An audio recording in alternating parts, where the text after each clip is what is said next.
नमस्कार साथियों, Rakesh techno classes में आप सभी का स्वागत है। आज हम लोग त्रिकोणमिति के कुछ अनुप्रयोग सम एप्लीकेशंस ऑफ ट्रिग्नोमेट्री के बारे में पढ़ेंगे। पिछले लेक्चर में हम लोग त्रिकोणमितीय अनुपातों के बारे में पढ़ लिए हैं। इस लेक्चर में हम लोग त्रिकोणमिति का प्रयोग करके हम अपने आसपास की वस्तुओं को बिना मापे उसकी ऊंचाइयाँ और उस वस्तु से कितनी दूरी पर है दूरी ज्ञात करना सीखेंगे। त्रिकोणमिति का प्रयोग शताब्दियों से करते आ रहे हैं।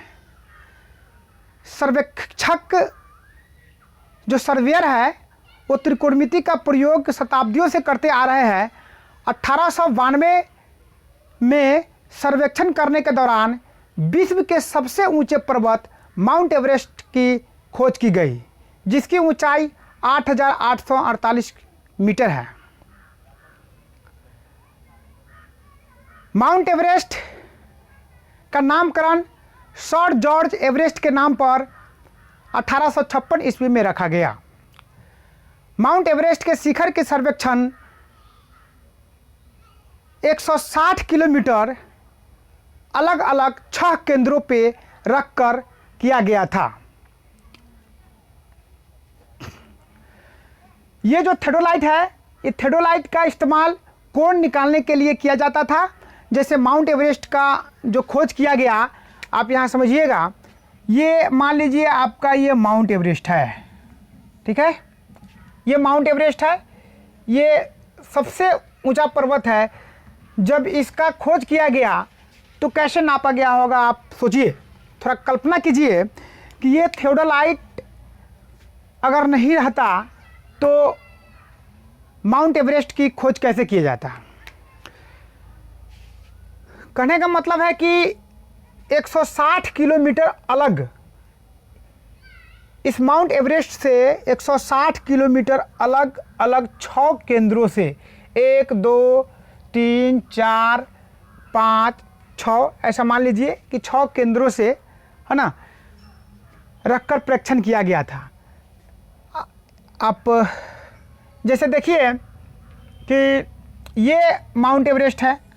अगर हम लोग यहाँ पे अगर थेडोलाइट को अगर रखते हैं, अगर यहाँ से अगर थेडोलाइट को देख रहे हैं तो किस तरह से दिख रहा है, ये दृष्टि रेखा हो जाता है जो हम लोग देख रहे हैं, और ये भूस्थल जो है नीचे वाली पार्ट, है ना, ये भूस्थल है। तो इस तरह हम लोग एक समकोण त्रिभुज बनने की कल्पना कर रहे हैं। तो थेडोलाइट का इस्तेमाल ये कोण निकालने के लिए किया जाता था। और 160 किलोमीटर माउंट एवरेस्ट के जो चोटी है ना, वहाँ से ये थेडोलाइट के 6 अलग अलग पार्ट में रख करके किया गया। फिर जब ये 160 किलोमीटर लेकर किया गया और इसका यहाँ कोण निकल गया तो ये माउंट एवरेस्ट की ऊंचाई भी निकल गया। ठीक इसी प्रकार हम लोग अपने आसपास की वस्तुओं की ऊंचाई और दूरी निकालना सीखेंगे, लेकिन हमारे बुक्स में कोण पहले ही दे दिया रहेगा, ठीक है ना, क्योंकि हम लोग कोण तो निकाल नहीं सकते हैं ऐसे ही, थेडोलाइट के इस्तेमाल से निकाला जाएगा, या तो हम लोग उस वस्तु की ऊंचाई और दूरी मालूम है तो कोण निकाल लेंगे, ठीक है ना। तो आइए हम लोग समझते हैं हाइट एंड डिस्टेंस को। ये हाइट एंड डिस्टेंस होता क्या है। आप मान लीजिए कि एक मीनार है, आप कुतुब मीनार को ही लेके चलिए। ये आप मान लीजिए कि आपका ये कुतुब मीनार है, ठीक है, हम बना दे रहे हैं।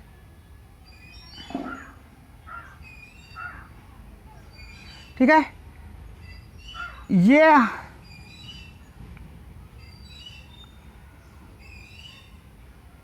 आप मान लीजिए कि इस कुतुब मीनार की ऊंचाई हमें निकालना है, ठीक है।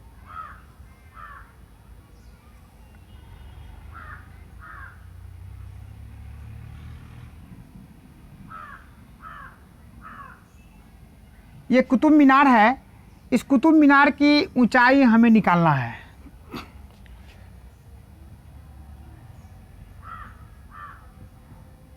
ये आप लोगों को जैसा लगे, ठीक है। ये कुतुब मीनार है, इस कुतुब मीनार की ऊंचाई हमें निकालना है। कैसे निकालेंगे हम लोग? कोई लड़का यहाँ पे खड़ा है, कोई विद्यार्थी यहाँ पे खड़ा है और यहाँ से यह देख रहा है इस कुतुब मीनार को, ठीक है ना। इस कुतुब मीनार को, इस शिखर को देख रहा है, ठीक है। तो ये जो रेखा है ये दृष्टि रेखा हो जाएगा। इसको दृष्टि रेखा कहेंगे, लाइन ऑफ साइट, ठीक है ना। और इस लड़के के आंख पे जो कोण बन रहा है, आप यहां से स्ट्रेट आइए सीधा, तो यहां पे जो कोण बन रहा है, ठीक है ना, ये उन्नयन कोण है।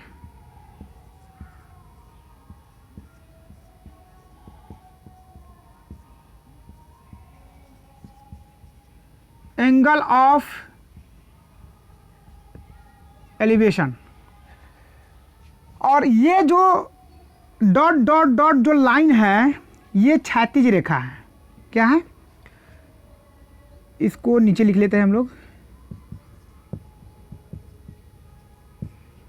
क्षैतिज स्तर, हॉरिजॉन्टल लेवल, ठीक है ना, ये हॉरिजॉन्टल लेवल है। अब आप देखिए कि इस चोटी से, इस मीनार की चोटी से अगर हम लोग सीधा एक लाइन ड्रॉ करते हैं तो यहाँ पे क्या दिख रहा है? यहाँ पे समकोण त्रिभुज बनते हुए दिख रहा है, ठीक है। तो यहाँ ये कोण अगर हमें पता चल जाएगा, ये कोण अगर हमें पता चल जाएगा और ये जो एक भुजा अगर मालूम चला जाएगा तो ये क्या है? मीनार की ऊंचाई ज्ञात हो जाएगा। तो ध्यान रखना है यहाँ पे कि उन्नयन कोण, इस शिखर का उन्नयन कोण लड़के के आंख पे यहाँ बन रहा है।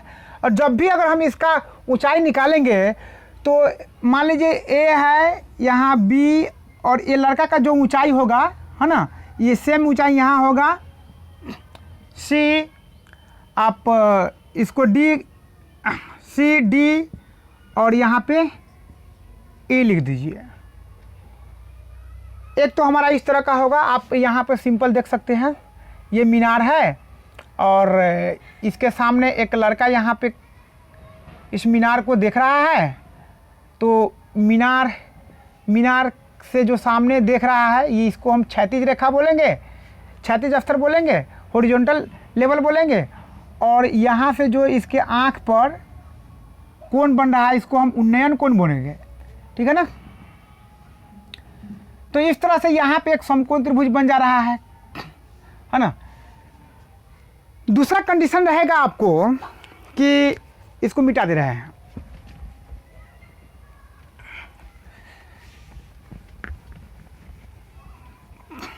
दूसरा कंडीशन रहेगा कि आप मान लीजिए कोई एक भवन है, कोई एक भवन है, हम भवन बना रहे हैं, 1 मिनट या 30 सेकंड आपका समय बर्बाद होगा।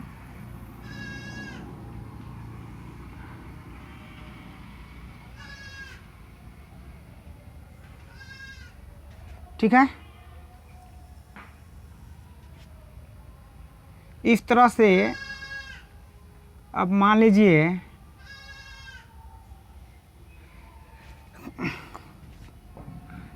ये एक भवन है और भवन के बालकनी,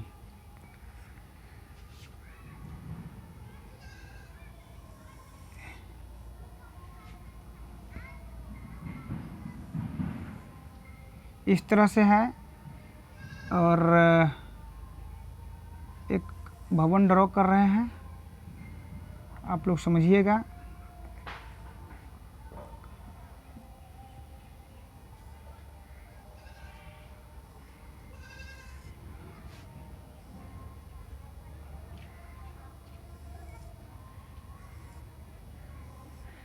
ठीक है।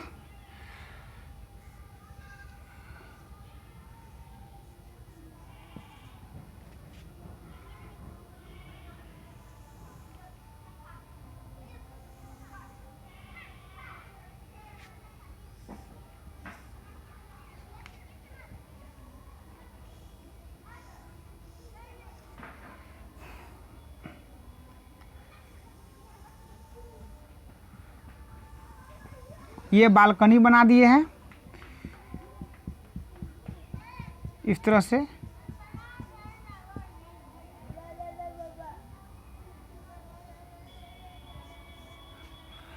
और कुछ इस प्रकार से है।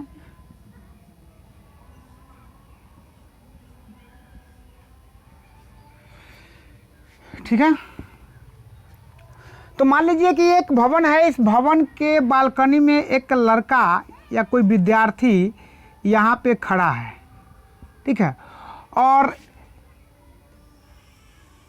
जमीन पे कोई वस्तु यहाँ पे रखा हुआ है। इस वस्तु को ये लड़का यहाँ से देख रहा है, ठीक है, देख रहा है। तो इसके सामने जो क्षैतिज स्तर जो है, क्षैतिज स्तर, हॉरिजॉन्टल लाइन, हॉरिजॉन्टल लेवल है। तो ये दृष्टि रेखा हो गया, दृष्टि रेखा हो गया, लाइन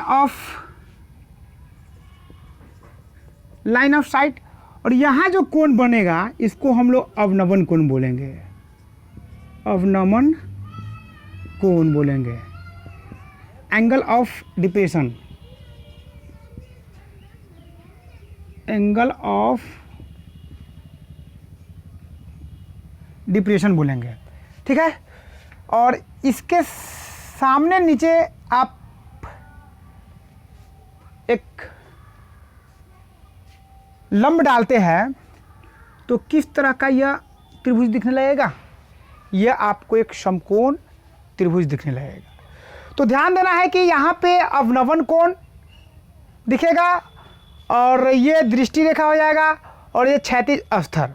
कहने का मतलब यह है कि जब कोई भवन से या ऊपर से नीचे की तरह सिर झुका करके अगर वो किसी वस्तु को देखे तो आँख पे उस वस्तु का अवनमन कोण बनता है, ठीक है ना। तो इसको ध्यान में रखना है। और फिर हम लोग जो त्रिकोणमितीय अनुपात जो पढ़े हैं, उस त्रिकोणमितीय अनुपात का प्रयोग करके हाइट्स एंड डिस्टेंस का जो भी सवाल होगा उसको हम लोग सॉल्व करेंगे। तो एक बार आप लोग त्रिकोणमितीय